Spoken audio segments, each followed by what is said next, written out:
রান্নাঘরে প্রতিদিন ঘন্টার পর ঘন্টা কাটে, কিন্তু কিছু ছোট কৌশল জানলে সেই সময় অর্ধেক হয়ে যায়।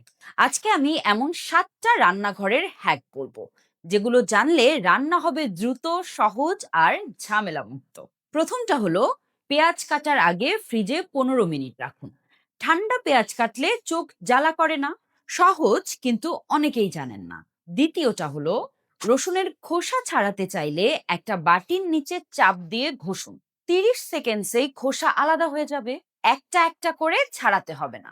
তৃতীয়টা হলো, ভাত বেশি হয়ে গেলে ফ্রিজে না রেখে ছোট ছোট ভাগে ফ্রিজারে রাখুন। পরের দিন ফ্রাইড রাইস বা খিচুড়ি বানানো যাবে মিনিটেই। অনেক সময় আর গ্যাসও বাঁচবে। চতুর্থটা হলো, আদা 1 সপ্তাহের বেশি রাখতে চাইলে খোসা ছাড়িয়ে ফ্রিজারে রাখুন। একদম টাটকার মতোই থাকবে। আর পঞ্চমটা হলো, ডিম সেদ্ধ করার পর ঠান্ডা পানিতে ডুবিয়ে রাখুন। খোসা একটানেই উঠে আসবে, ভাঙবেও না, ছিঁড়বেও না। তরকারিতে লবণ বেশি হয়ে গেলে একটা কাঁচা আলু কেটে দিয়ে দিন।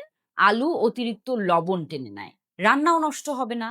সবজি কাটার আগেই সব মশলা মেপে রেডি করে রাখুন। রান্নার সময় হুড়োহুড়ি কমবে, গ্যাস কম জ্বলবে, আর রান্নাও হবে ভালো।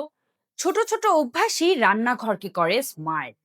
শুধু একটু কৌশল জানতে হবে। আর এই 7টার মধ্যে কোনটা আপনি আগে জানতেন না, কমেন্টে জানান।